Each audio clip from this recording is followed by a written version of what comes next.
The security guard's flashlight beam cut through the darkness, illuminating my face as I sat in the driver's seat of my 15-year-old Honda Civic, trying to shield my sleeping son from the harsh light. "Ma'am, you can't stay here overnight. This is private property." I blinked against the glare, my neck stiff from another night spent sleeping upright in a car that had become our only shelter. Tommy stirred in the passenger seat, his medication-induced sleep interrupted by the commotion, and I felt the familiar surge of panic that accompanied any disruption to his fragile routine. "Please," I whispered, glancing at the digital clock that read 2:47 a.m. "My son is sick.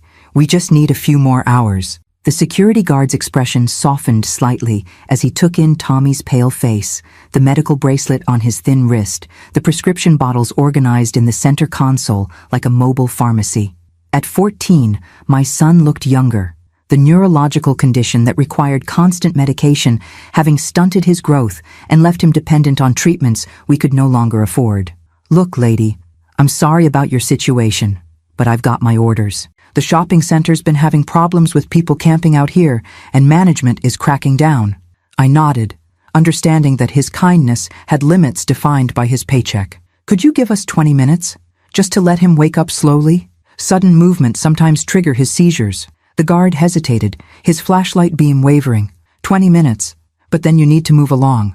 As his footsteps faded across the empty parking lot, I leaned my head against the steering wheel and tried to calculate how much gas we had left, where we could go next, whether the bottle of Tommy's anti-seizure medication would last until I could scrape together money for the next refill. 3 years ago, I had been Sarah Mitchell, head nurse at Mitchell General Hospital, the medical facility my family had owned for 4 generations. I had been respected in my profession, financially stable, living in the house where I'd grown up with Tommy in his own room, his medical needs managed by the best specialists money could buy. Now I was Sarah Mitchell, former nurse whose license had been revoked after being accused of stealing narcotics. Sarah Mitchell, the sister who'd been cut out of the family business and left to watch from the outside as her brothers sold the hospital for $50 million.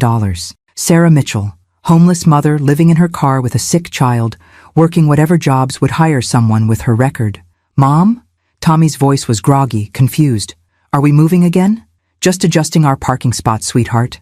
Go back to sleep." But Tommy was already reaching for his inhaler, the stress of being awakened triggering the respiratory issues that accompanied his condition.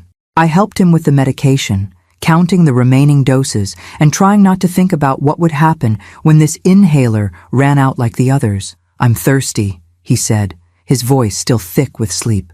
I handed him the water bottle from my purse, watching him drink carefully, rationing each sip like the precious resource it had become. The days when Tommy could drink as much water as he wanted, eat whatever food appealed to him, take medication without me calculating the cost per pill, those days felt like someone else's life. "Mom, tell me about the hospital again." About when we lived in the house. Tommy had been 11 when everything collapsed, old enough to remember our old life, but young enough to need the comfort of familiar stories. I'd told him about Mitchell General Hospital so many times that the memories had become worn smooth like stones in a river, comforting in their repetition. "Your great-great-grandfather built that hospital in 1923, I began, starting the car and driving slowly out of the shopping center parking lot. He wanted to make sure people in our town had access to good medical care, no matter how much money they had. And we lived in the big house with the blue shutters. That's right. You had your own room with the space-themed wallpaper you picked out yourself. And there was a garden where you used to help me plant tomatoes every spring." I didn't tell him about the nights when I walked past our old house, now owned by strangers, and saw lights in the windows of rooms where we used to live. I didn't tell him about watching Marcus and David drive past in their new luxury cars, funded by the hospital sale, that should have included my share. I didn't tell him about the medical bills that continued to arrive for his treatments, bills that my brothers could have covered with pocket change from their windfall. Why did Uncle Marcus and Uncle David say you stole medicine? It was the question Tommy asked most often, the one I still couldn't answer without feeling the weight of betrayal settle in my chest like a stone. Sometimes people make mistakes about what they think they saw. Sometimes they believe things that aren't true. But you never stole anything. No, sweetheart. I never stole anything.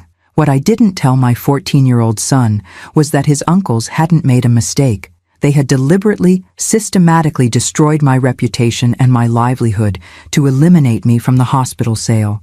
They had planted evidence, bribed witnesses, and manipulated medical records to make it appear that I had been stealing morphine to sell on the street. The irony was that I had been the one pushing for the family business to stay in the family, arguing against the sale that Marcus and David wanted so desperately.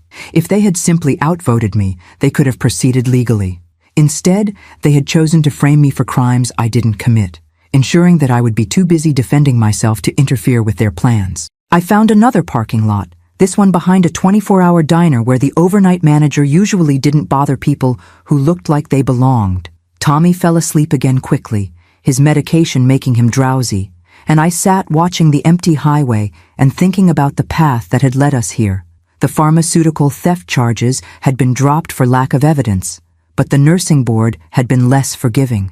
The mere accusation of drug diversion was enough to trigger an investigation that destroyed my career even without a conviction.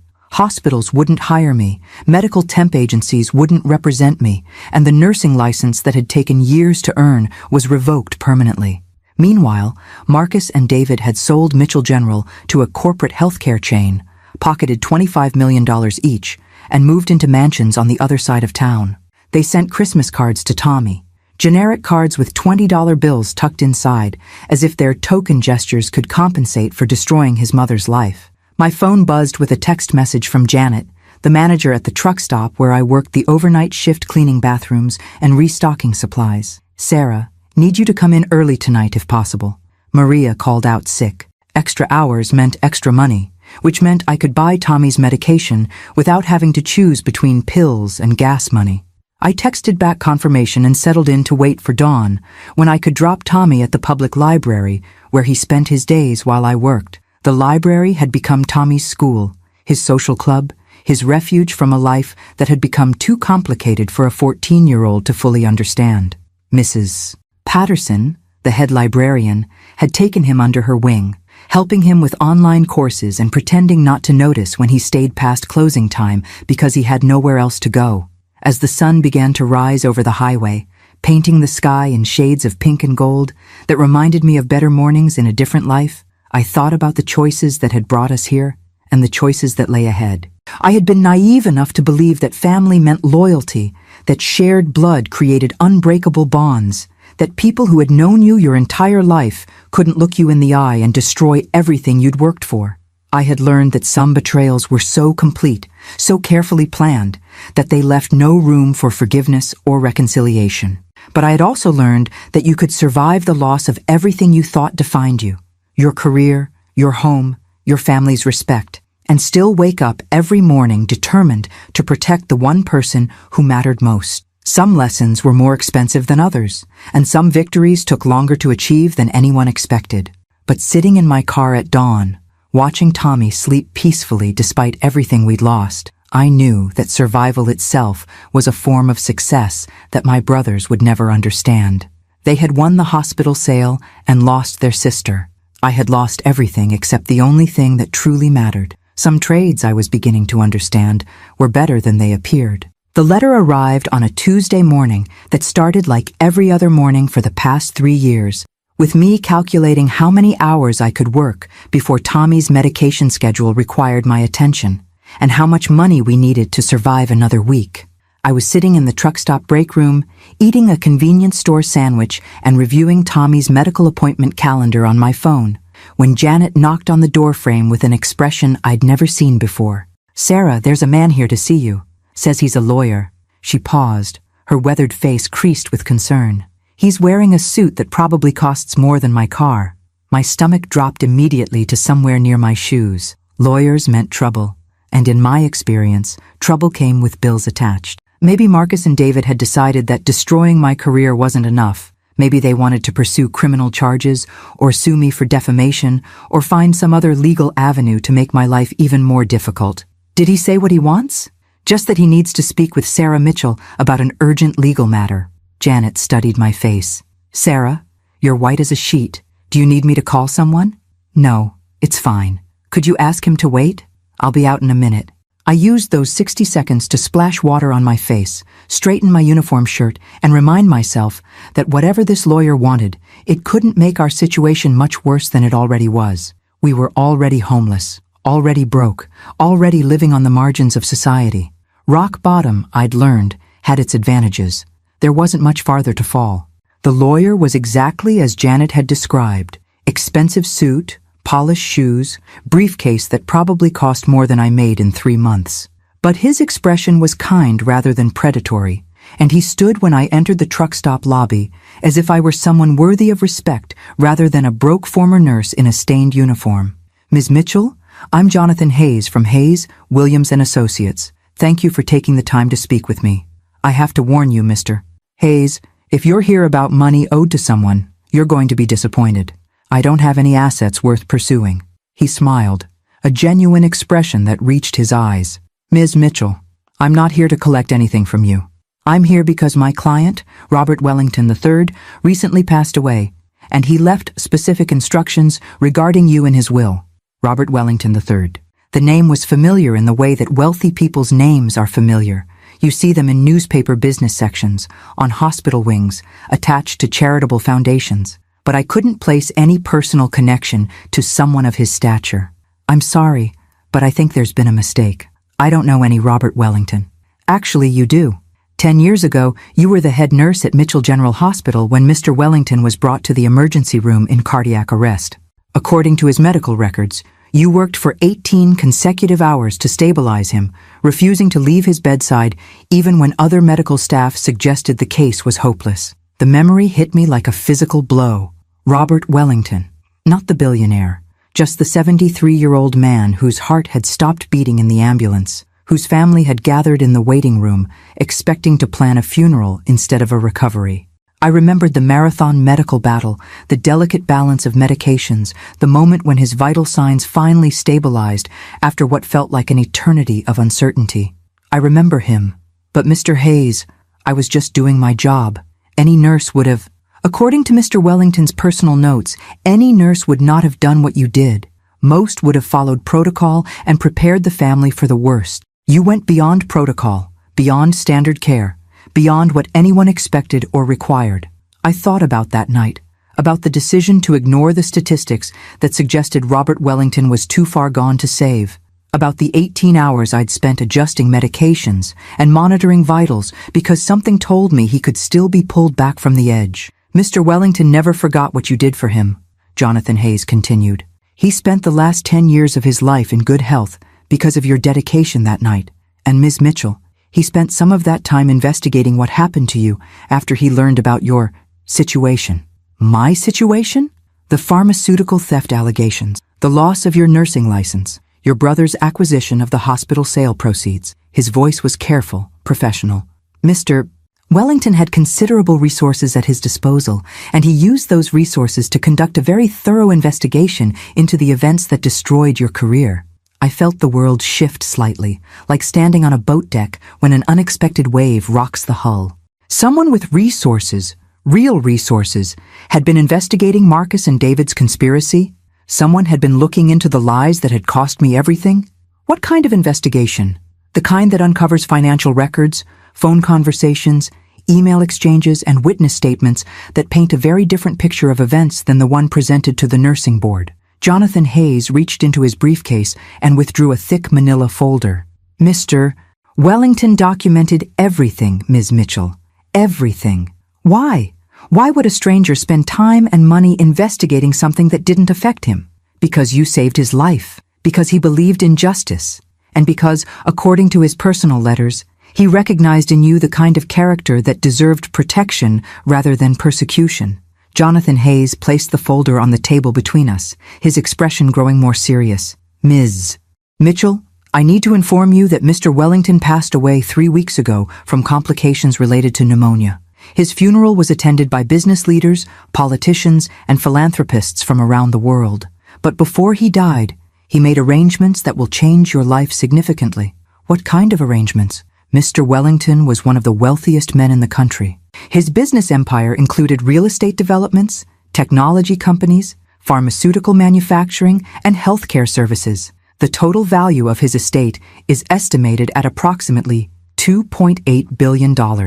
I stared at him, trying to process numbers that felt abstract, meaningless in the context of my truck stop, break room, and convenience store sandwich. Mr. Hayes, why are you telling me this? Because Mr. Wellington left his entire estate to you, Ms. Mitchell. All of it. The businesses, the properties, the investment portfolios, the liquid assets, everything. The words hung in the air like smoke, visible but impossible to grasp.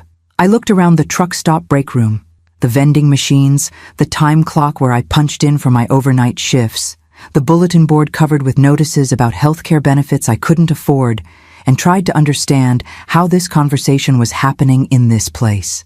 That's not possible. It's very possible. And it's already been processed through probate court.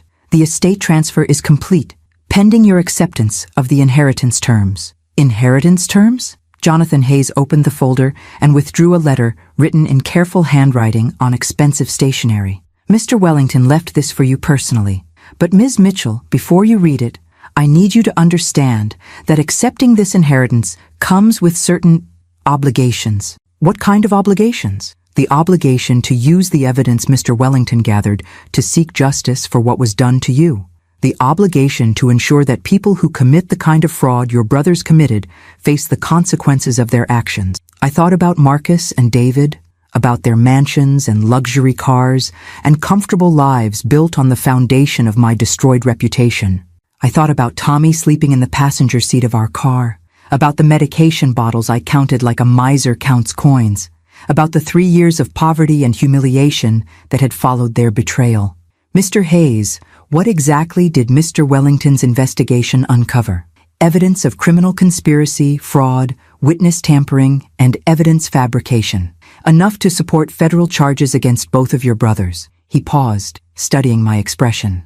Enough to clear your name completely and restore your nursing license. And if I accept the inheritance, then you become one of the wealthiest women in America, and you gain access to the legal resources necessary to ensure that justice is finally served. I looked at the letter in my hands, at the handwriting of a man who'd remembered a debt of gratitude for 10 years, who'd spent his final decade investigating an injustice against someone who'd saved his life. Mr. Hayes, I need to ask you something. Of course. Is this real, or am I having some kind of breakdown in a truck stop break room? He smiled again, the expression warm and understanding. Ms. Mitchell, this is absolutely real. And Ms. Mitchell? Yes, your troubles are over. All of them. I opened Robert Wellington's letter with shaking hands, knowing that the words inside would either change everything or prove that miracles didn't happen to people like me. Some gifts, I was about to learn, came with instructions, and some instructions were worth waiting a lifetime to receive. Robert Wellington's letter was written in the careful script of someone who knew his words would outlive him. Each sentence crafted with the precision of a man accustomed to making decisions that affected millions of people and billions of dollars. My dear Sarah, if you are reading this, then I have passed away, and my attorney has found you to deliver news that will sound impossible, but is absolutely true. You are now one of the wealthiest women in America, inheriting an empire built over 5 decades of business success. You will ask yourself why a stranger would leave you such a fortune. The answer is simple. You are not a stranger to me. You are the woman who refused to let me die when everyone else had given up. 10 years ago, I came to your hospital expecting to die. My heart had stopped, my family was preparing for a funeral, and the medical team was following protocol for end-of-life care. You ignored protocol. You ignored statistics. You ignored the advice of colleagues and supervisors who told you that some battles cannot be won. For 18 hours, you fought for my life with the determination of someone who understood that every person deserves extraordinary effort, not just ordinary care. You saved me not because I was wealthy or important, but because you believed saving lives was your calling. I lived 10 more years because of your dedication. I saw my grandchildren graduate college, walked my daughter down the aisle at her second wedding, built schools in underserved communities, and experienced joys I would have missed if you had followed standard medical procedure. Those 10 years were a gift from you to me. This inheritance is my gift to you in return. But Sarah, this inheritance comes with knowledge that will be difficult to bear, and obligations that will require courage you may not know you possess. I know what your brothers did to you. I know how they destroyed your career, stole your inheritance, and left you homeless with a sick child. I know because I spent considerable resources investigating every detail of their conspiracy. The evidence I have gathered is thorough, damning, and legally actionable. Your brothers committed multiple felonies in their effort to eliminate you from the hospital sale. They forged documents, bribed witnesses, planted evidence, and perjured themselves in legal proceedings. Most importantly, they destroyed the life of a woman who had dedicated herself to saving others simply because they wanted more money for themselves. This cannot stand. With this inheritance, you gain access to the finest legal team in the country, unlimited resources to pursue justice, and evidence that will ensure your brothers face the full consequences of their crimes. You may choose mercy over justice. You may decide that rebuilding your life is more important than destroying theirs. But Sarah, I ask you to remember that your brother's victims include not just you and your son, but every patient who might have been treated by a nurse they drove from the profession. Justice delayed is justice denied. Justice ignored becomes injustice perpetuated.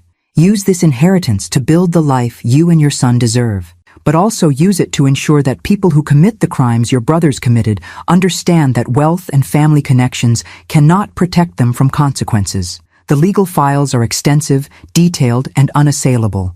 Your attorney will explain the criminal charges that can be filed, the civil lawsuits that can be pursued, and the timeline for ensuring that your brothers spend the next decade defending themselves in court rather than enjoying their ill-gotten wealth. Sarah, you saved my life when you had nothing to gain and everything to lose by refusing to give up.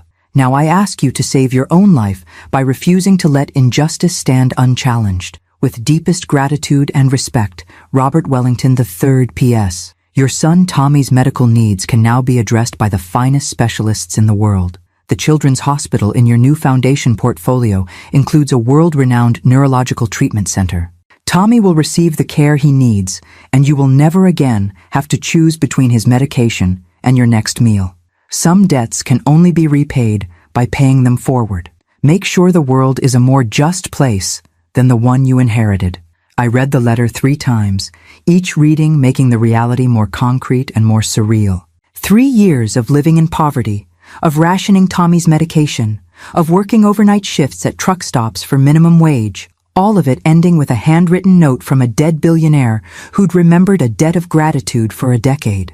Jonathan Hayes watched me process the information with the patience of someone accustomed to delivering life-changing news. When I finally looked up from the letter, he was ready with documents, explanations, and the practical details of inheriting a business empire. Ms. Mitchell, we need to discuss immediate steps. First, housing for you and your son. There's a penthouse apartment in downtown that belonged to Mr. Wellington, fully furnished, secure, available immediately. Second, medical care for Tommy. I can have appointments scheduled with pediatric neurologists by the end of the week. This is really happening. This is absolutely happening. But Ms. Mitchell, there are decisions you need to make about the criminal investigation. The evidence against your brothers is substantial, but pursuing charges will be emotionally difficult and publicly messy. I thought about Marcus and David, about the way they'd looked at me during the nursing board hearing, not with guilt or regret, but with cold calculation, as if I were a business problem they'd successfully solved. I thought about the Christmas cards they'd sent Tommy, $20 bills tucked inside generic holiday messages, their token gestures of maintaining family contact while enjoying the millions they'd stolen. Mr. Hayes, what exactly did the investigation uncover?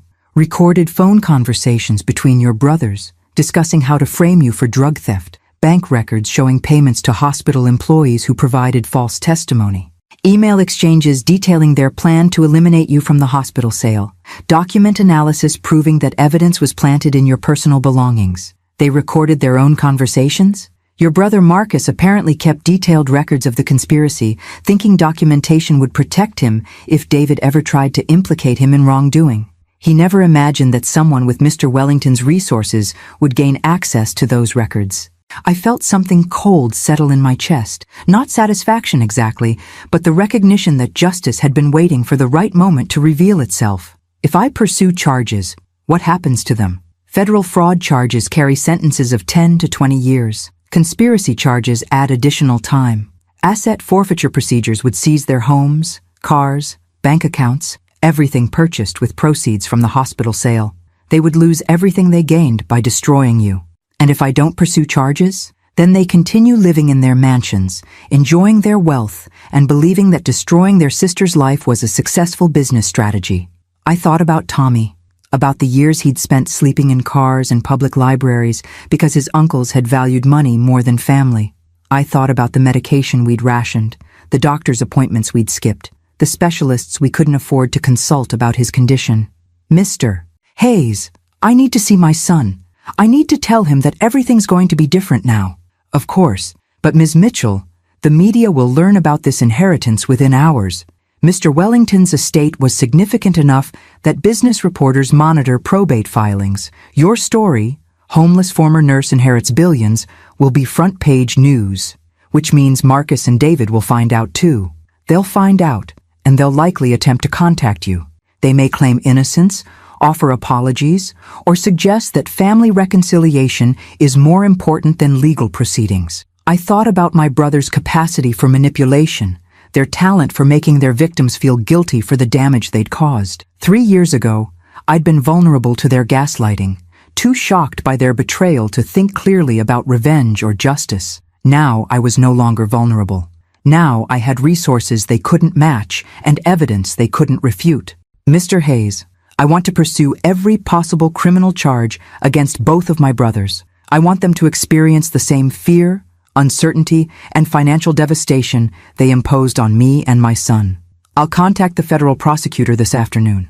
And Mr. Hayes, I want them to find out about the charges the same way I found out about losing everything, suddenly, publicly, and without warning. Consider it done, Ms. Mitchell. As I walked back to the truck stop parking lot to wake Tommy and tell him we were going home, to a real home with his own room and unlimited medication and access to the best doctors in the world, I thought about the strange mathematics of justice. For 3 years, I'd believed that good people sometimes suffered while bad people prospered. Now I understood that sometimes justice was just waiting for the right person to deliver it. Some debts apparently were repaid with interest, and some inheritances came with obligations that turned out to be privileges. Tommy's reaction to the news was typically 14-year-old practical, cutting through the surreal magnitude of our situation with questions that reminded me why he'd always been my anchor to reality. So we don't have to sleep in the car anymore? Never again. And I can have my medication without you counting the pills first? All the medication you need from the best doctors in the country. And Uncle Marcus and Uncle David are going to jail? I paused at that question, studying my son's face as we sat in the parking lot of our old life, the truck stop where I'd worked the overnight shift just hours before learning I was worth nearly $3 billion. Probably, yes, if the evidence is as strong as Mr. Hayes believes it is. Tommy nodded with the matter-of-fact acceptance of someone who'd learned early that adults sometimes made terrible choices that hurt people they were supposed to protect. At 14, he understood betrayal better than most people twice his age. Good, he said simply. They hurt us on purpose. People who hurt people on purpose should have consequences. Out of the mouths of babes. Tommy had distilled the moral complexity of my situation into terms that made perfect sense. People who hurt people on purpose should have consequences. The penthouse apartment that Jonathan Hayes had mentioned turned out to be 40 floors above the city where I'd once worked as a respected nurse, where I'd later been publicly destroyed as an accused thief. The elevator ride to the top floor felt like traveling through layers of my own life, past the level where I'd lived in middle-class comfort, past the level where I'd fallen into poverty, up to heights I'd never imagined reaching. Tommy pressed his face against the floor-to-ceiling windows, looking down at the city spread below us like a circuit board of lights and possibilities. Mom, is this really ours? This is really ours. The apartment was furnished with the kind of understated luxury that whispered wealth rather than shouting it. Comfortable furniture that had clearly been chosen for quality rather than flash. Artwork that looked original but not ostentatious. A kitchen stocked with food that didn't come from convenience stores. But the most remarkable feature of our new home wasn't the marble countertops or the designer furniture. It was Tommy's room. a space clearly designed for a teenage boy, complete with a computer, gaming system, and bookshelves filled with novels about adventure and discovery. Robert Wellington had planned for Tommy's comfort with the thoroughness of someone who understood that saving a mother's life meant caring for her child as well. "There's something else," I told Tommy as he explored his new room. "Mr. Hayes has arranged for you to see a neurologist next week. Dr. Patricia Yamamoto at Children's Medical Center. She's supposed to be one of the best pediatric neurologists in the country." Tommy turned from the window where he'd been watching the sunset paint the city in shades of gold and possibility. "Will she be able to help with the seizures?" "I don't know, sweetheart, but we're going to find out. And Tommy? Whatever she recommends, whatever treatments might help, we can afford them now. All of them." That night, I tucked my son into a real bed in his own room for the first time in 3 years, listening to him breathe normally without the stress-induced wheezing that had become constant during our homeless months. When he was asleep, I walked through our new apartment and tried to process the magnitude of what had changed in a single day. My phone rang at 11:47 p.m. Marcus's number appeared on the screen, and I realized that news of my inheritance had reached my brothers faster than Jonathan Hayes had predicted. "Sarah, thank God you answered. I just saw the news about Robert Wellington's will. Honey, we need to talk." The endearment hit me like a physical blow. Honey, as if 3 years of silence and abandonment could be erased with a single word, as if the brother who'd destroyed my life could reclaim the right to use terms of affection. "Hello, Marcus." "Sarah, this is incredible news. I mean, $2.8 billion? I can't even process numbers that large. You must be in complete shock." "I'm processing it." "I bet you are. Listen, honey, David and I want to take you to dinner tomorrow night. We need to celebrate this amazing turn of fortune. And we need to talk about the past, about misunderstandings and family relationships and moving forward together."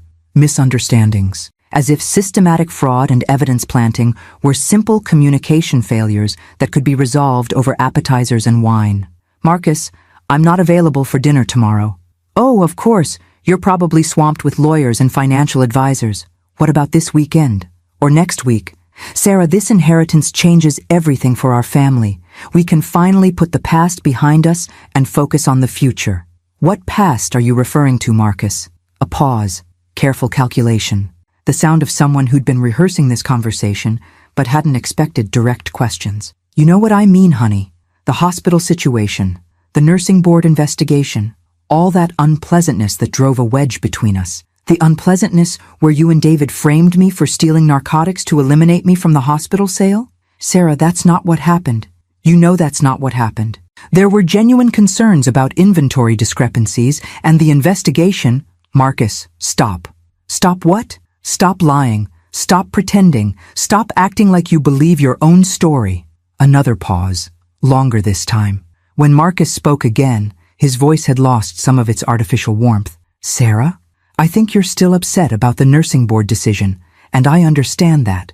But you can't seriously believe that David and I would deliberately hurt our own sister. I believe exactly that because that's exactly what you did. Honey, you're not thinking clearly.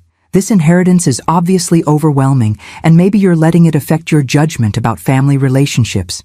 Why don't you take some time to process everything, and then we'll sit down together and work through these feelings." Feelings. As if my accurate understanding of their criminal conspiracy was an emotional problem rather than a factual assessment.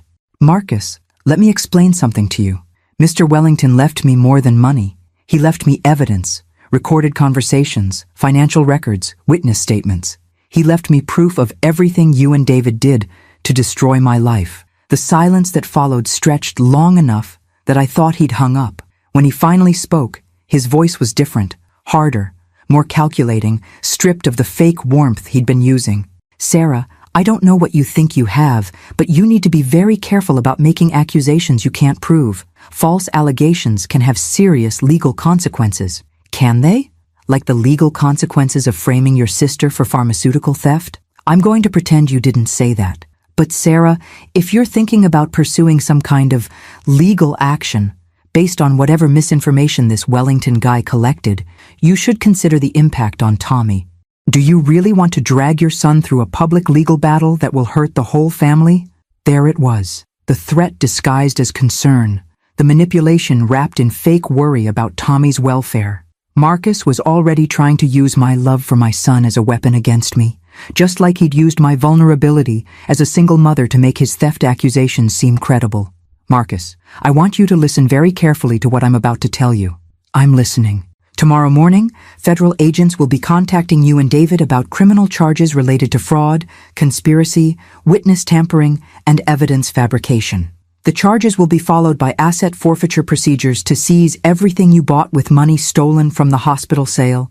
You can't be serious. I'm completely serious. You destroyed my life for money, Marcus. Now you're going to discover what that actually costs.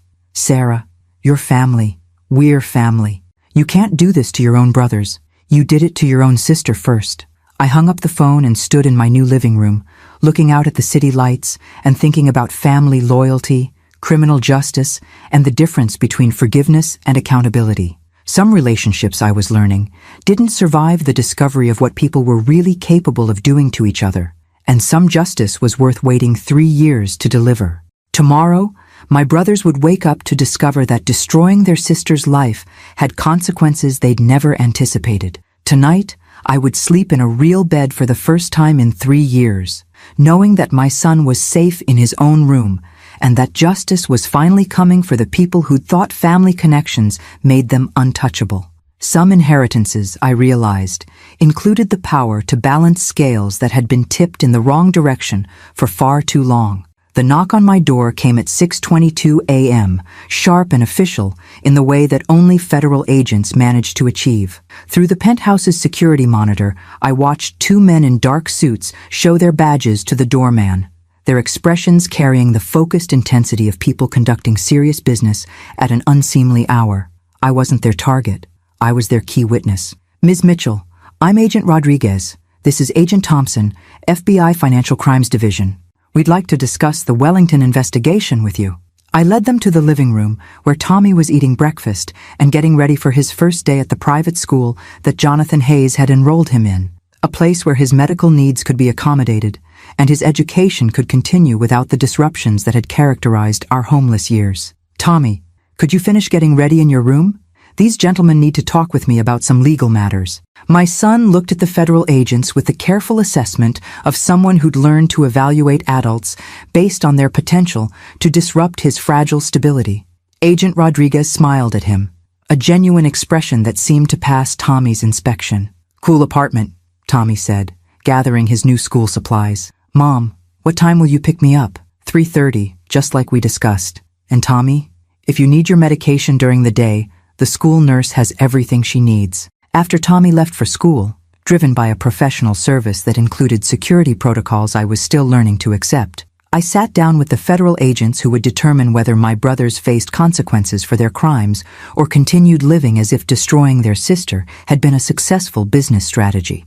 Ms. Mitchell, we've reviewed the evidence that Mr. Wellington's investigation team compiled. The documentation is extensive and appears to support multiple federal charges against both of your brothers. Agent Thompson opened a file that looked thick enough to contain a novel. Recorded conversations, financial records, witness statements, document analysis. It's one of the most thorough fraud investigations we've seen from a private source. What exactly did Mr. Wellington's team discover? Evidence that your brothers engaged in criminal conspiracy to defraud you of your inheritance by fabricating evidence of pharmaceutical theft. Agent Rodriguez consulted his notes. Phone recordings where they discuss planting morphine vials in your personal belongings. Bank records showing payments to hospital employees who provided false testimony. Email exchanges detailing their timeline for eliminating you from the hospital sale. They were that careless with evidence? Your brother Marcus apparently documented the entire conspiracy, believing that detailed records would protect him if David ever tried to implicate him in wrongdoing. He never imagined that someone with Mr. Wellington's resources would gain access to those communications. Agent Thompson leaned forward, his expression serious. Ms. Mitchell, pursuing federal charges will require your cooperation as a witness. The process will be emotionally difficult, publicly messy, and potentially dangerous if your brothers decide to fight the charges aggressively. Dangerous how? Desperate people facing long prison sentences sometimes make poor decisions about intimidating witnesses or destroying evidence. We'll provide protection if necessary, but you should understand that this won't be a quiet legal proceeding. I thought about the phone call from Marcus, about his immediate shift from fake warmth to veiled threats, about the calculation in his voice when he'd tried to use Tommy's welfare as leverage against me. Agent Rodriguez, what happens if I don't cooperate with the prosecution? Then your brothers face no consequences for destroying your life and stealing your inheritance. They continue living in their mansions, enjoying their wealth, and believing that family connections protect them from justice. And if I do cooperate? Then they face federal fraud charges with sentences ranging from 10 to 20 years, plus asset forfeiture of everything purchased with proceeds from their crimes. The choice was simpler than the agents probably expected. My brothers had shown no remorse, offered no genuine apologies, made no attempt to repair the damage they'd caused. Marcus's phone call had been pure manipulation, an attempt to use our biological relationship to escape consequences for deliberate cruelty. I'll cooperate fully with the prosecution. Ms. Mitchell, there's something else you should know. This morning, agents are executing search warrants on both of your brothers' homes and offices. They're being arrested simultaneously to prevent coordination of their defense strategies. I looked at my watch. 8:47 a.m. At this moment, Marcus and David were probably being handcuffed in their expensive homes, reading search warrants that would seize the computers, phones, and financial records that documented their conspiracy. Will they be able to make bail? Given the flight risk assessment and the amount of money involved, we'll be requesting they be held without bond pending trial. But Ms. Mitchell, even if bail is granted, the asset forfeiture procedures begin immediately. Their bank accounts will be frozen, their properties will be seized, and they'll lose access to the wealth they gained by destroying your life. My phone rang. David's number. I showed the screen to Agent Rodriguez, who nodded approval for me to answer. Sarah, what the hell have you done? David's voice was raw with panic and rage. The FBI is tearing apart my house. My wife is crying. My neighbors are staring. I've done exactly what you and Marcus did to me, David. Except I had evidence, and you had lies. You can't be serious about pursuing this. We're family, Sarah. Family doesn't destroy family over business disagreements. Family doesn't frame family for felonies to steal their inheritance. That's not what happened, and you know it. There were legitimate concerns about drug inventory and the investigation. David, stop. The FBI has recordings of you and Marcus planning the entire conspiracy.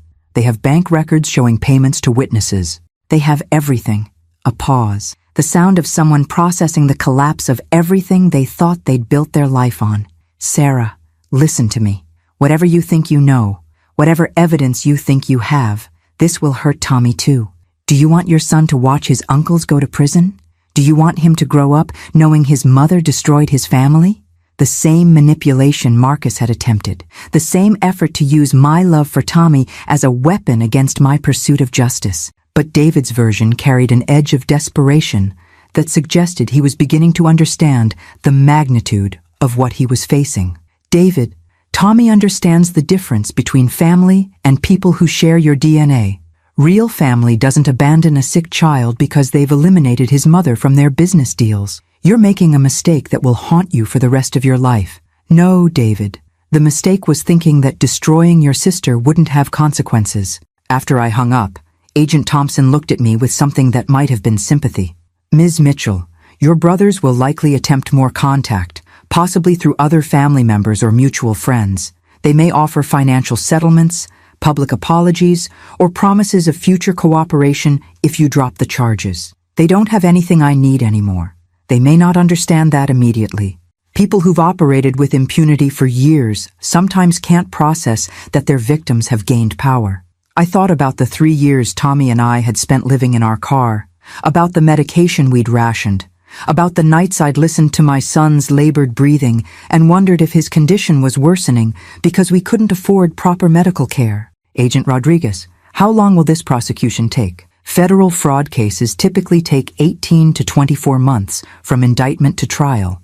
But Ms. Mitchell, given the strength of the evidence, we expect your brother's attorneys will encourage plea bargains to avoid the risk of maximum sentences. What would plea bargains involve? Prison time, complete asset forfeiture, and permanent admission of guilt. They would lose everything they gained from destroying you, and they would face public acknowledgement that their success was built on criminal fraud. I stood at the penthouse windows, looking down at the city where I'd once been respected, where I'd later been destroyed, where I was now positioned to deliver justice that had been delayed but not denied. Some debts, I was learning, accumulated interest over time, and some justice was worth waiting 3 years to collect. The news broke at 3:47 p.m. while I was driving to pick up Tommy from his first day at the private school that would finally provide him with the educational stability he deserved. The radio news bulletin was brief but comprehensive. 2 prominent businessmen, brothers Marcus and David Mitchell, were arrested this morning on federal fraud charges related to a conspiracy to defraud their sister of hospital sale proceeds. The arrests come following an investigation initiated by evidence provided by the late billionaire Robert Wellington III, who left his entire estate to their victim, former nurse Sarah Mitchell.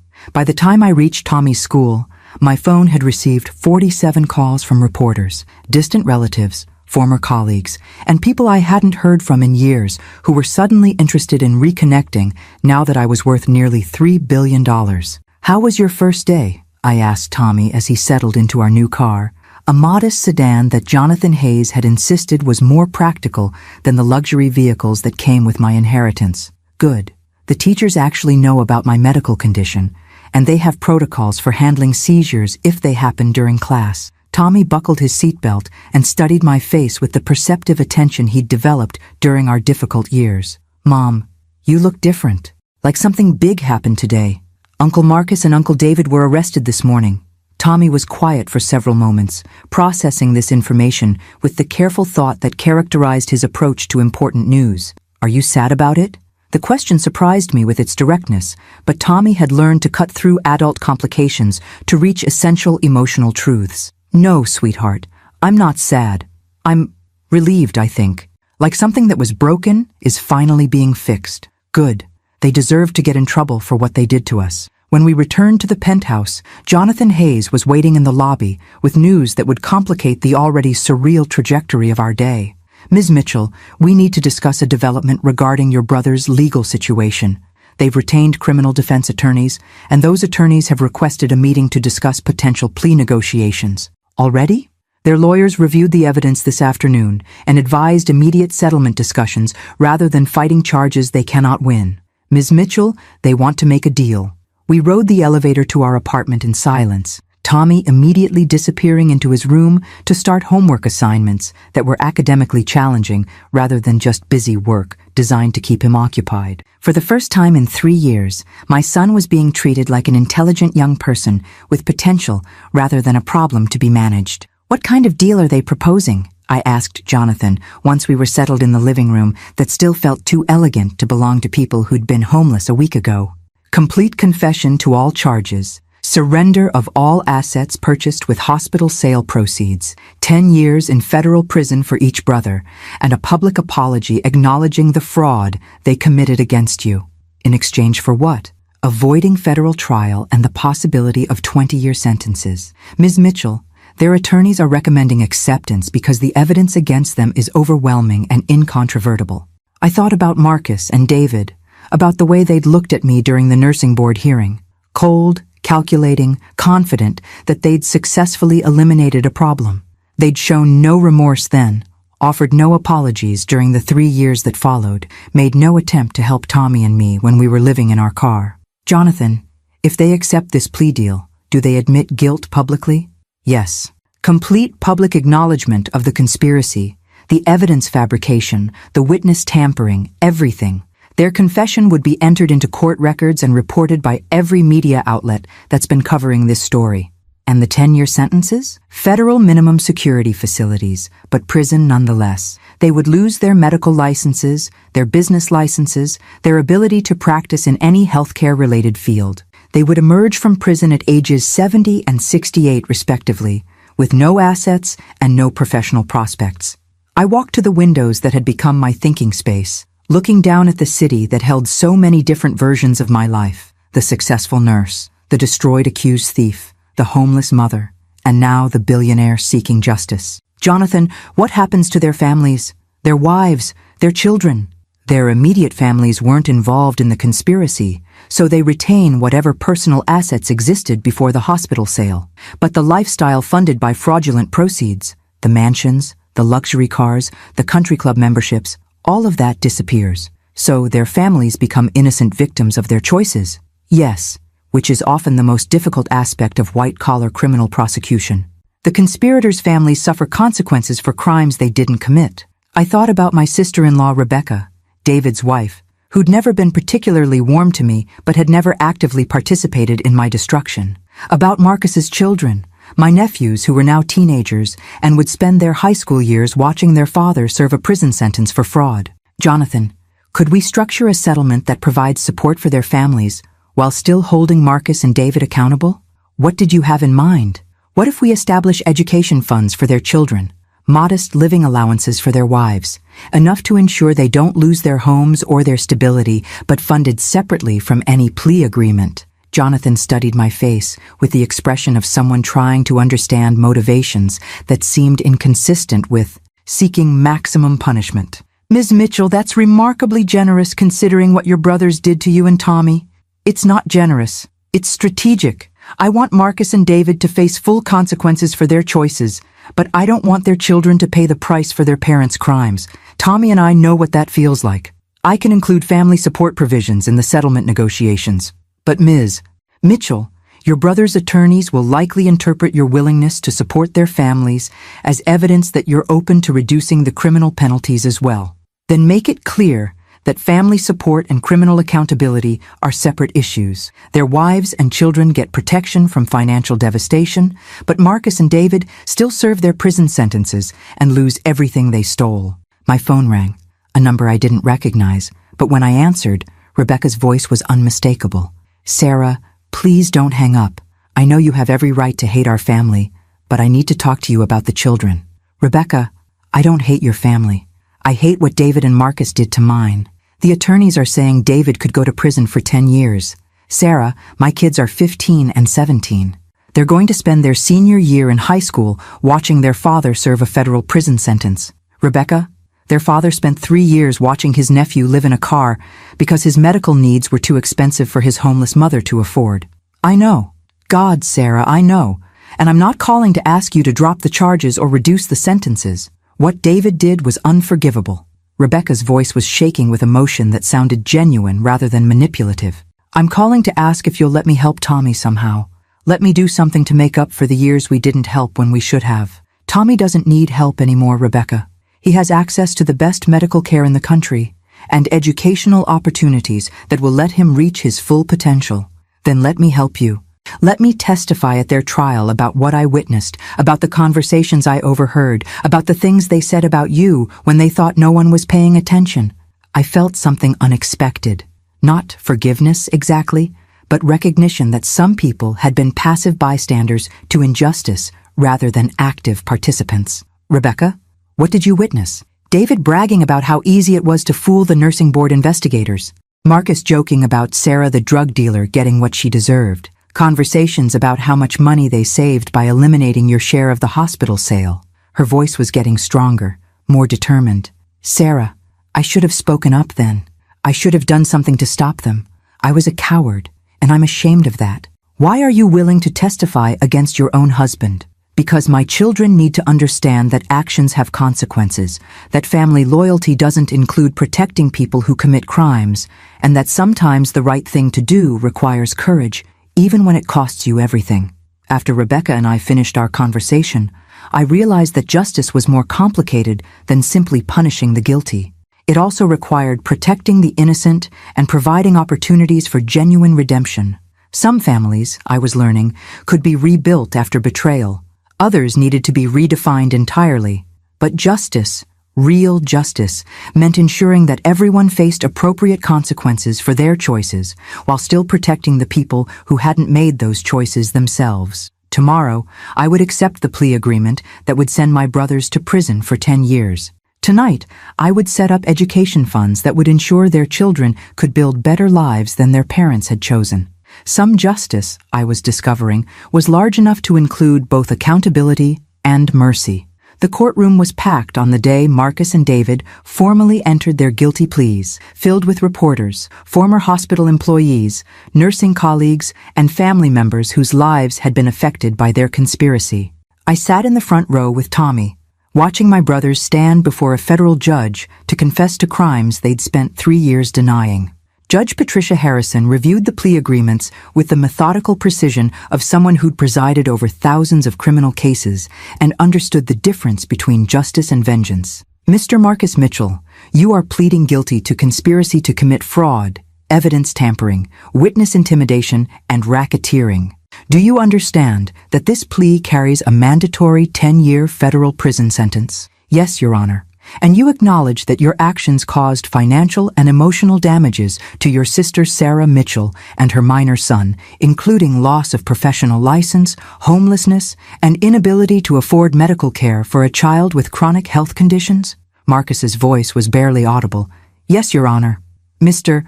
David Mitchell, you are entering identical guilty pleas with identical acknowledgments? Yes, Your Honor. Judge Harrison consulted the victim impact statements that Tommy and I had submitted, documents that detailed not just our financial losses, but the human cost of 3 years living in poverty because of their deliberate fraud. Before I accept these pleas, I want to address the court about the nature of the crimes committed here. These defendants didn't steal from strangers or corporations. They systematically destroyed the life of their own sister, a healthcare professional who had dedicated her career to saving lives in order to increase their personal wealth from a business sale. The judge's words carried weight in the silent courtroom, and I saw several reporters taking detailed notes about her comments. They fabricated evidence, bribed witnesses, and perjured themselves in legal proceedings to eliminate their sister from receiving her rightful inheritance. As a result of their conspiracy, Ms. Sarah Mitchell lost her nursing license, her home, her financial security, and her ability to provide adequate medical care for her disabled son. The court finds these crimes particularly egregious because they involved the deliberate betrayal of family relationships and trust. The defendants used their victim's love for her son as a vulnerability to be exploited, knowing that a single mother with medical bills would be desperate enough to appear guilty of pharmaceutical theft. Judge Harrison looked directly at Marcus and David, her expression stern but not vindictive.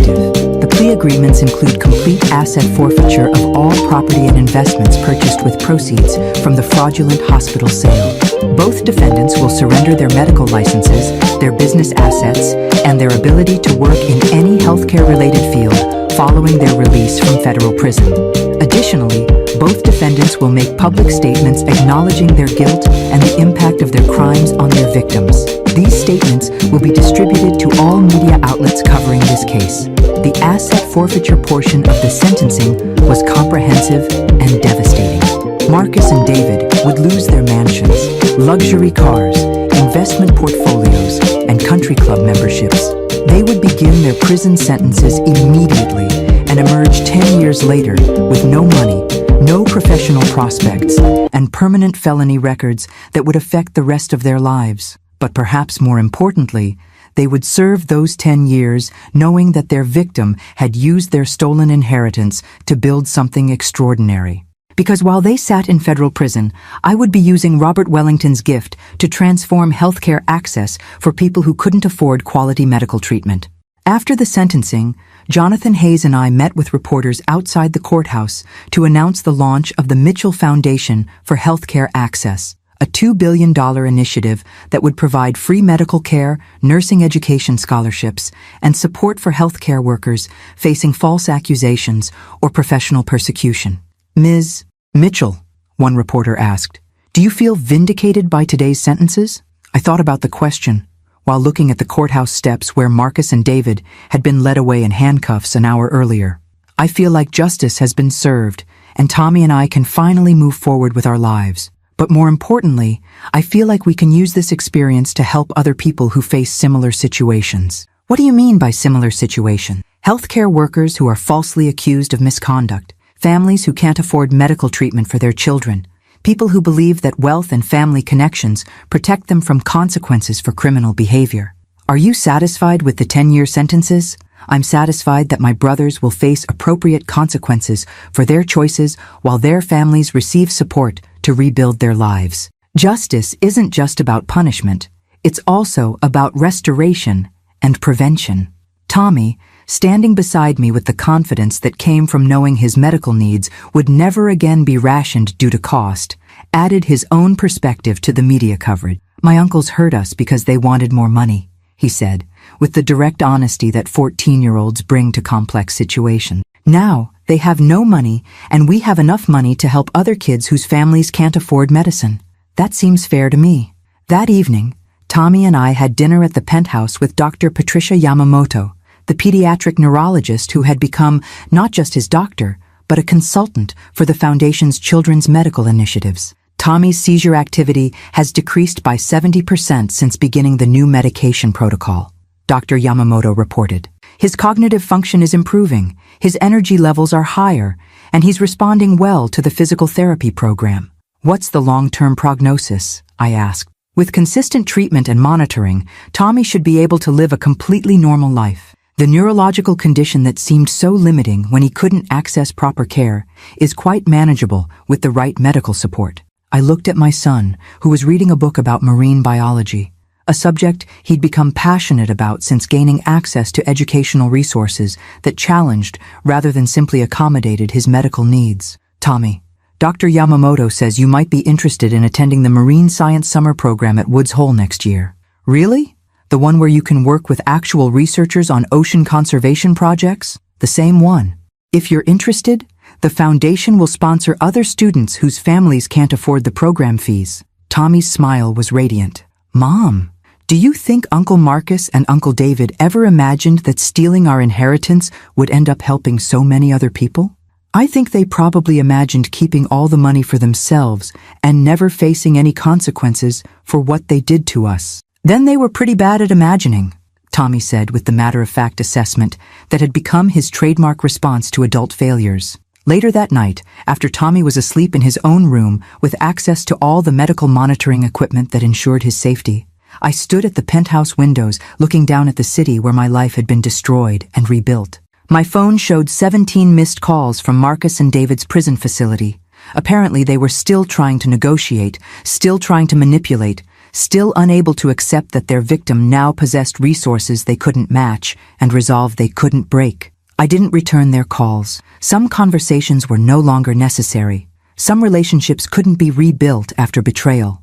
But some justice was worth waiting 3 years to deliver, and some victories were sweet enough to justify the suffering that preceded them. Tomorrow, the Mitchell Foundation would begin accepting applications from nursing students who couldn't afford medical school tuition, from families whose children needed expensive treatments, from healthcare workers facing false accusations similar to the ones that had destroyed my career. My brothers had stolen $50 million from me to increase their personal wealth. I was using $2.8 billion to ensure that other people facing similar situations would have resources to fight back. Some inheritances, I was learning, were worth more than money.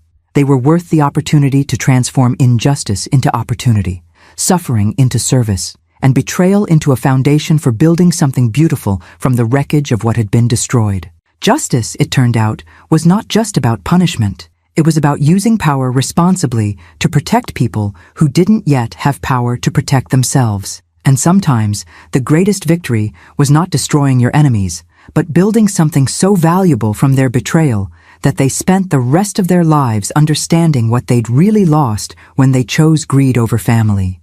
2 years after my brother's imprisonment, I stood in the lobby of the Mitchell Foundation Medical Center, watching the dedication ceremony for our new wing devoted to treating children with neurological conditions. The facility represented everything that had emerged from the ashes of our family's destruction. World-class medical care funded by justice, staffed by professionals who understood that healing required both clinical expertise and genuine compassion.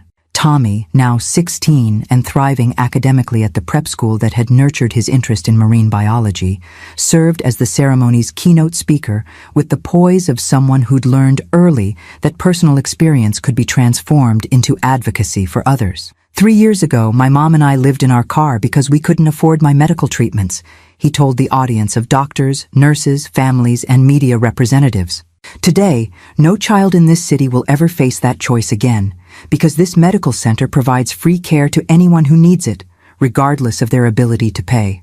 The applause was sustained and heartfelt, but I found myself thinking about the letter I'd received that morning from Marcus, his first communication since beginning his prison sentence that wasn't an attempt to negotiate or manipulate. Sarah, I watched the news coverage of Tommy's speech at the medical center dedication, and I need to tell you something I should have said 3 years ago. I'm proud of what you've built, and I'm ashamed of what I destroyed. Prison has given me time to understand the magnitude of what David and I did to you and Tommy. We didn't just steal money. We stole your career, your reputation, your sense of security, and your son's access to medical care. We destroyed the life of someone who had dedicated herself to healing others, simply because we wanted more wealth than we deserved. I'm not writing to ask for forgiveness or early release or any kind of special consideration. I'm writing because I need you to know that I understand now what I was too selfish to see then.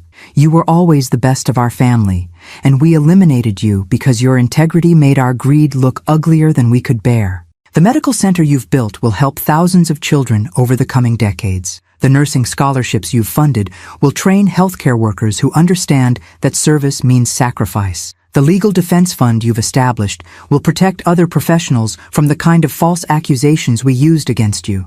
You've taken the worst thing that ever happened to you and transformed it into the best thing that will happen to countless other families. David and I took $50 million from you and used it to buy mansions, luxury cars, and social status that impressed people we didn't even like. You took $2.8 billion and used it to build something that will outlast all of us. A foundation dedicated to ensuring that no family faces the choices we forced you and Tommy to make. I don't expect you to respond to this letter. I don't expect you to visit or include me in Tommy's life when I'm released. I just need you to know that even from federal prison, I can see the difference between wealth and worth, between success and significance, between what we thought we were building and what you've actually accomplished. I'm sorry, Sarah, for everything. For the 3 years you and Tommy suffered because of our choices, for the career we destroyed, for the trust we betrayed, for the family we broke. I hope someday Tommy will be able to think of his uncles as cautionary tales rather than enemies, people who made terrible choices and faced appropriate consequences, but who learned too late the difference between right and wrong. With regret and respect, Marcus. The letter was still folded in my purse when Dr. Yamamoto approached me during the reception following Tommy's speech, her expression carrying news that I'd been anticipating for months. Sarah, we've received approval from the FDA for the clinical trial protocol. The new treatment for Tommy's condition could help thousands of children worldwide if the results match our preliminary data. The clinical trial represented another unexpected development in our journey. Tommy's neurological condition, which had seemed like such a devastating limitation when we couldn't afford proper treatment, had turned out to provide valuable insights for research that could benefit other children facing similar diagnoses. When does the trial begin? Next month. Tommy will be the first patient enrolled, and if you're comfortable with it, we'd like to document his progress for medical conferences and research publications. His case could change how we approach pediatric neurology treatment globally. I looked across the reception area where Tommy was talking animatedly with other teenagers who were participating in the medical center's peer support programs, kids whose families could now access world-class care regardless of their financial situation. Tommy, could you come here for a minute? Dr. Yamamoto has news about the clinical trial. My son approached with the easy confidence that had replaced the careful wariness that had characterized his demeanor during our homeless years. Good nutrition, consistent medical care, and educational stability had transformed him from a fragile child managing chronic illness into a healthy teenager pursuing ambitious academic goals. The FDA approved the trial protocol, Dr. Yamamoto explained. Tommy, if you're willing to participate, you could help develop treatments that benefit thousands of other children with similar conditions. So I'd be like a test case for helping other kids? Exactly. Your participation could lead to breakthrough treatments that make this condition much easier to manage for future patients. Tommy considered the proposal with the thoughtful analysis that had become his trademark approach to important decisions. Will it hurt? Some discomfort during the monitoring phases, but nothing worse than what you've already experienced with your current treatment protocol. And it could help other kids avoid living in cars with their moms. It could help other families manage this condition without the financial stress that made your situation so difficult. Tommy looked at me with the expression he used when seeking confirmation for decisions he'd already made. Mom, I think we should do it. If my stupid neurological condition can actually help other people, that seems like a pretty good trade. That evening, Tommy and I had dinner on the penthouse terrace, looking out at the city where we'd once been homeless and were now positioned to transform healthcare access for thousands of families facing similar challenges. Mom, can I ask you something about the letter from Uncle Marcus? You saw that? You left it on the kitchen counter, and I recognize his handwriting from the Christmas cards he used to send. Tommy finished his dinner and leaned back in his chair with the relaxed posture of someone whose medical needs were completely managed. Do you think people can actually change? What do you mean? I mean, Uncle Marcus sounds different in that letter than he sounded during the court stuff. Like he actually understands what he did wrong instead of just being sorry he got caught. I thought about Marcus's letter, about the difference between strategic apologies designed to reduce consequences and genuine remorse that acknowledge the full scope of damage caused by deliberate choices. I think some people can learn from their mistakes, but only after they've faced real consequences for their actions. Prison has a way of clarifying priorities that wealth and privilege can obscure. Are you going to write back to him? I don't know. What do you think I should do? Tommy was quiet for several minutes, processing the complexity of forgiveness, justice, and family relationships with the wisdom that had developed through experiencing the worst and best of human behavior. I think you should do whatever feels right to you, but you shouldn't feel bad about not forgiving people who hurt us on purpose. Some things are too broken to fix, even if people are sorry about breaking them.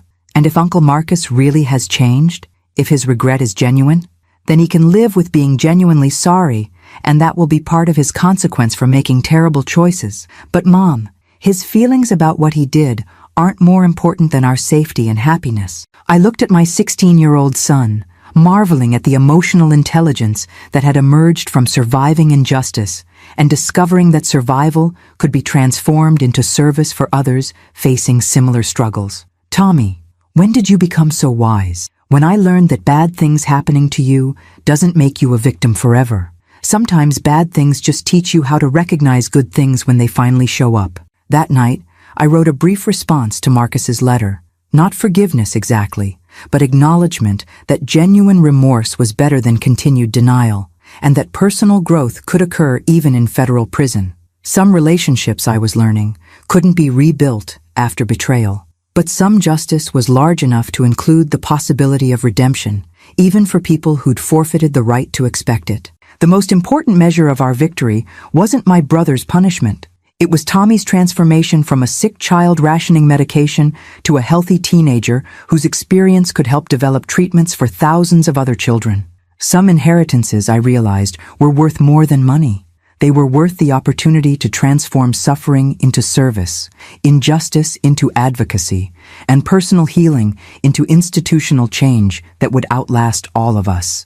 Justice, it turned out, was not just about evening scores. It was about building something so valuable from destruction that the destruction itself became worthwhile. 5 years after Robert Wellington's death transformed our lives, I received an unexpected visitor at the Mitchell Foundation headquarters. David stood in the lobby looking older, thinner, and carrying himself with the careful humility of someone who'd learned that wealth and arrogance were privileges that could be permanently revoked. He'd been released from federal prison 6 months early for good behavior and participation in educational programs, but his appearance suggested that 5 years of incarceration had accomplished what decades of privilege had failed to provide: genuine understanding of consequences. Sarah, thank you for agreeing to see me.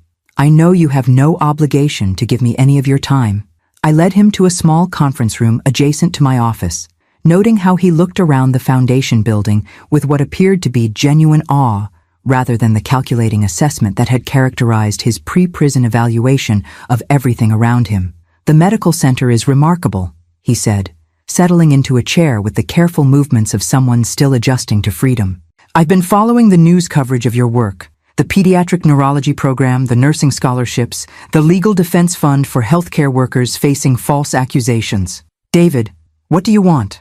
I want to tell you what I should have said 5 years ago, before federal agents arrested me in my driveway while my neighbors watched through their windows. I studied my brother's face, looking for signs of manipulation or strategic remorse, but finding instead the kind of exhaustion that comes from carrying genuine guilt for an extended period. I'm listening. I destroyed the life of the best person in our family because I was jealous of your integrity and terrified that your moral standards would interfere with my greed. David's voice was steady but quiet, as if he'd rehearsed these words during long prison nights. Marcus and I didn't just steal your inheritance. We eliminated you because your character made our corruption look uglier than we could tolerate. Why now, David? Why this conversation after 5 years of silence? Because I'm dying. The words hung between us like a diagnosis neither of us had expected. David pulled out medical documents from the folder he'd carried into the meeting, spreading them across the conference table with the same methodical precision he'd once used for business presentations. Pancreatic cancer, stage 4. The prison medical facility detected it during routine screening 3 months before my release. The oncologists are recommending palliative care rather than aggressive treatment. I looked at the medical reports, my nursing background automatically processing the terminology, prognosis timelines, and treatment options outlined in clinical language that couldn't soften the brutality of the diagnosis. How long? 6 to 8 months, possibly less. The cancer is aggressive and has already metastasized to my liver and lungs. David, I'm sorry. Whatever happened between us, I wouldn't wish this on anyone. I'm not here for sympathy, Sarah. I'm here because I have something that belongs to you, and I need to return it before I die.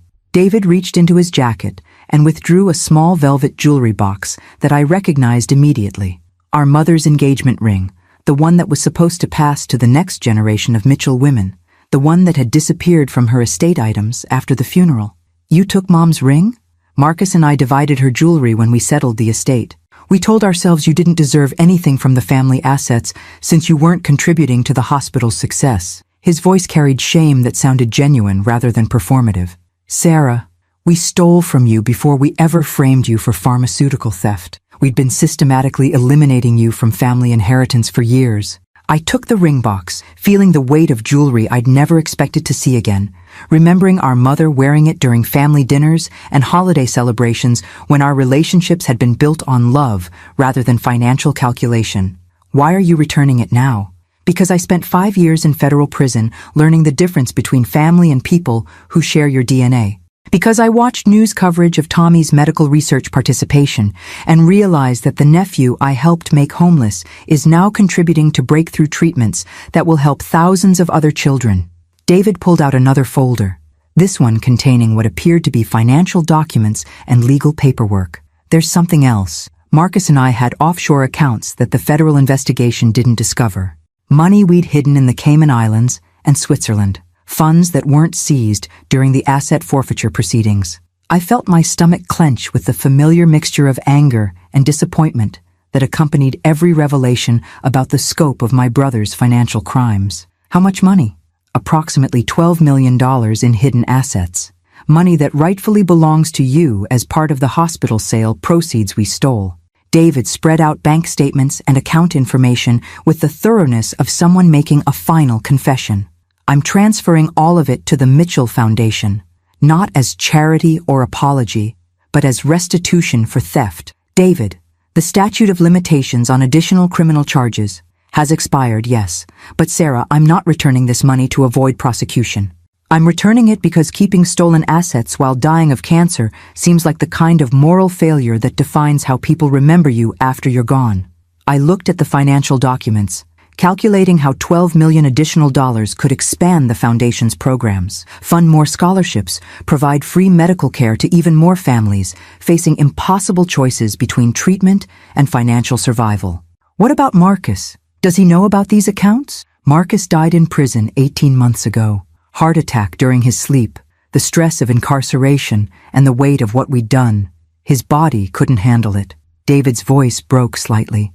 Sarah, my brother died knowing that the worst thing he'd ever done was destroying his sister's life for money he didn't need to buy things that didn't make him happy.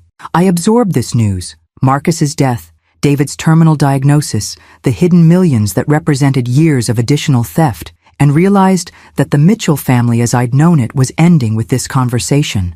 "David, what do you want from me? Forgiveness? Reconciliation?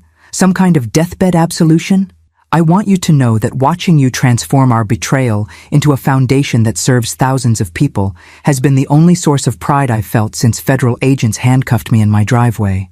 David gathered the financial documents into neat stacks. "You took the worst thing Marcus and I ever did and used it to build something beautiful.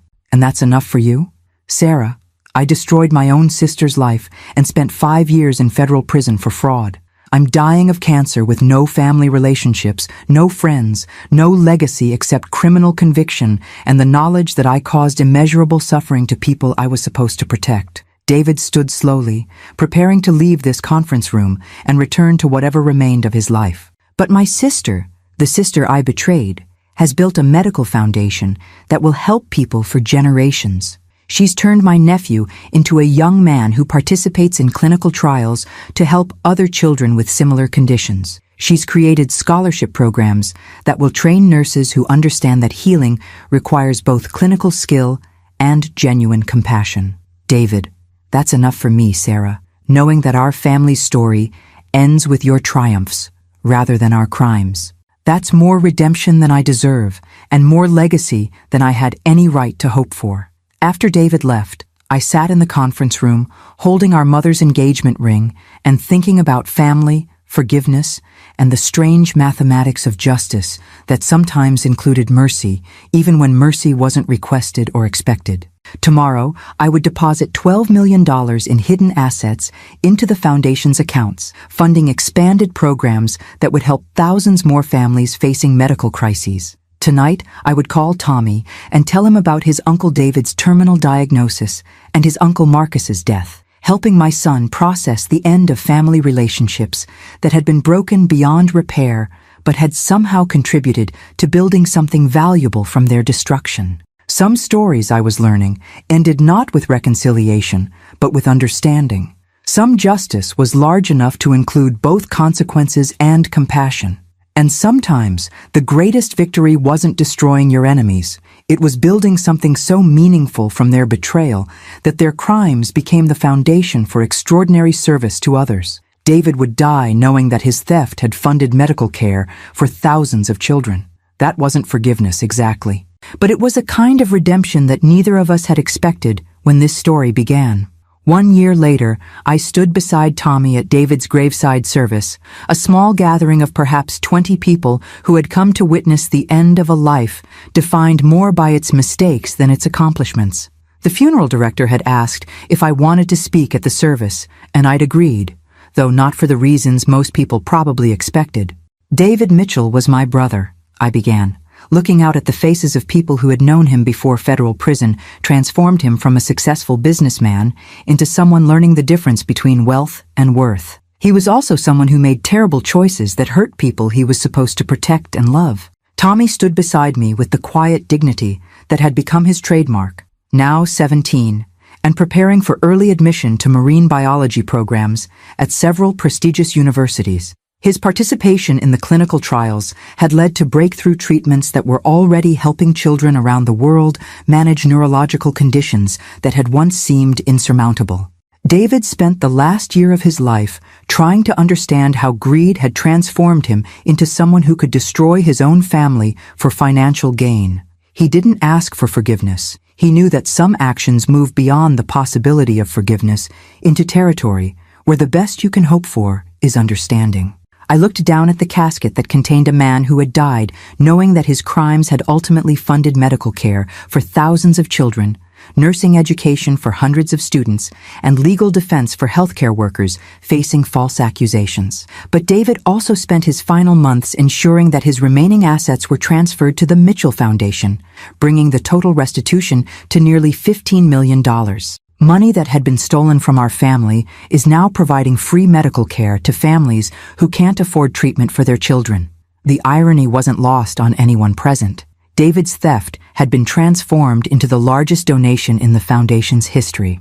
I'm not here to praise my brother or to suggest that good intentions at the end of life erase years of deliberate harm.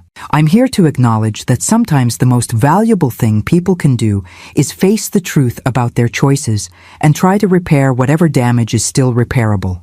After the service, Tommy and I drove to the Mitchell Foundation Medical Center, where construction crews were putting finishing touches on the new research wing that would house the pediatric neurology program that had grown out of Tommy's treatment and clinical trial participation. Mom, do you think Uncle David understood what he'd really done to us? I thought about David's final months, about the way terminal illness had stripped away the rationalizations and self-deception that had allowed him to live with the consequences of destroying his sister's life. I think dying gave him clarity that wealth and privilege had prevented him from developing earlier. But Tommy, understanding consequences and facing consequences aren't the same thing as erasing consequences. What do you mean? I mean that David's remorse was genuine, his restitution was complete, and his final actions demonstrated real understanding of the harm he'd caused. But that doesn't change the 3 years we spent homeless, or the damage to my nursing career, or the time you went without proper medical care because of his choices. Tommy nodded with the wisdom that had developed through experiencing both the worst and best of human behavior. So acknowledgement and accountability are better than denial and blame, but they don't make everything magically okay. Exactly. Justice isn't just about punishment or forgiveness. It's about truth, consequences, and ensuring that harmful actions lead to constructive outcomes whenever possible. We walked through the medical center that had been built with money stolen from us and returned through guilt and terminal illness, past examination rooms where children received free treatment, through hallways lined with photos of nursing scholarship recipients who were learning that healthcare required both clinical expertise and genuine compassion. In the pediatric wing, Dr. Yamamoto was conducting rounds with medical students who were learning about the neurological condition that had once made Tommy's life so difficult but had contributed to research breakthroughs that would benefit thousands of other children. Tommy, are you ready for the university interviews next month? I think so. Stanford, UC San Diego, and Woods Hole all have marine biology programs that focus on ocean conservation research. And Mom, they all know about the clinical trial participation and want to discuss how medical research can inform environmental science. I felt pride watching my son discuss his academic future with the confidence of someone whose potential had been recognized and nurtured rather than simply managed or accommodated.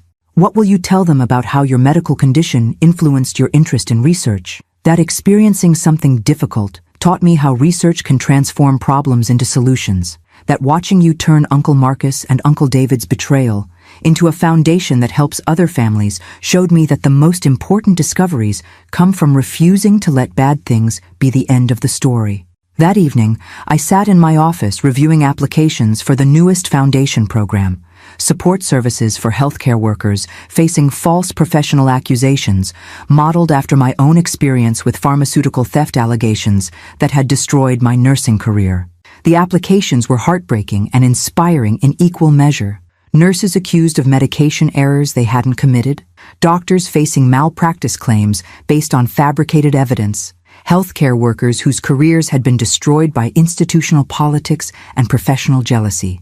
Each application represented someone whose life had been derailed by the same kind of systematic fraud that my brothers had used against me. But now, instead of facing these challenges alone, they would have access to legal representation, financial support, and advocacy services funded by the money that had been stolen from my family. My phone rang, Jonathan Hayes calling with news about the Foundation's latest initiative. Sarah, the nursing scholarship program has received applications from over 3,000 candidates this year. We're funding full tuition and living expenses for 200 nursing students who are committed to working in underserved communities after graduation. 200 future nurses who understand that healthcare is about service rather than profit. Exactly. And Sarah, there's something else. Harvard Medical School wants to establish the Sarah Mitchell Chair in Medical Ethics, funded by an endowment that would support research into preventing professional fraud and protecting healthcare workers from false accusations. I thought about the path that had led from sleeping in a car with a sick child to having an endowed chair at Harvard Medical School named in my honor. Jonathan, 5 years ago, I was a homeless former nurse with a revoked license. Now Harvard wants to create an endowed chair focused on the ethical issues that destroyed my career. 5 years ago, you were someone who'd been victimized by professional fraud. Now you're someone who's transformed that experience into institutional change that will protect other healthcare workers from similar victimization. After Jonathan and I finished discussing the Harvard endowment, I walked through the penthouse that had become our home, looking at photos that chronicled Tommy's transformation from a sick child to a healthy teenager preparing for university. Pictures from medical center dedications and nursing scholarship ceremonies, images that documented how suffering had been transformed into service. In his room, Tommy was video chatting with other teenagers who'd participated in clinical trials, comparing notes about how their medical experiences had influenced their academic interests and career goals. "Mom, did you ever imagine when we were living in the car that Uncle Marcus and Uncle David's theft would end up helping so many people? Never. I thought their betrayal was just destruction, just loss, just proof that family loyalty didn't mean anything to people who valued money more than relationships. But it turned out to be the beginning of everything we built, instead of just the end of everything we lost." I looked at my son, marveling at the insight that had developed through surviving injustice and discovering that survival could be transformed into service for others facing similar struggles. "Tommy, what do you think is the most important thing you learned from everything that happened to us? That bad things happening to you doesn't make you a victim forever. That good people sometimes face terrible situations that aren't their fault, but become their responsibility to transform. That the difference between tragedy and triumph isn't what happens to you. It's what you decide to build from whatever's left after the damage is done." I kissed my son goodnight and walked to the windows that had become my thinking space, looking down at the city where my life had been destroyed and rebuilt, where Tommy's medical needs had transformed from devastating limitation to valuable research contribution. Somewhere in a federal prison 5 years ago, Marcus had died knowing that his greatest crime had become the foundation for his sister's greatest contribution to healthcare access. Somewhere in a cemetery today, David rested knowing that his theft had ultimately funded medical care for thousands of children whose families faced the same impossible choices he'd forced us to make.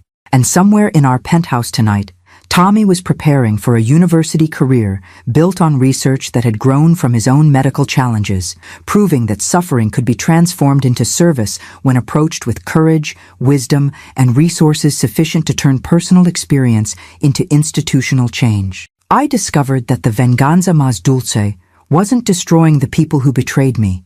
It was building something so meaningful from their betrayal that their crimes became the foundation for extraordinary service to others. Some inheritances arrive as money. Others arrive as opportunities to transform injustice into advocacy, suffering into service, and personal healing into institutional change that outlasts everyone involved. The most valuable thing Robert Wellington left me wasn't $8 billion. It was the power to ensure that my brother's worst choices became the foundation for my family's greatest contributions. The end.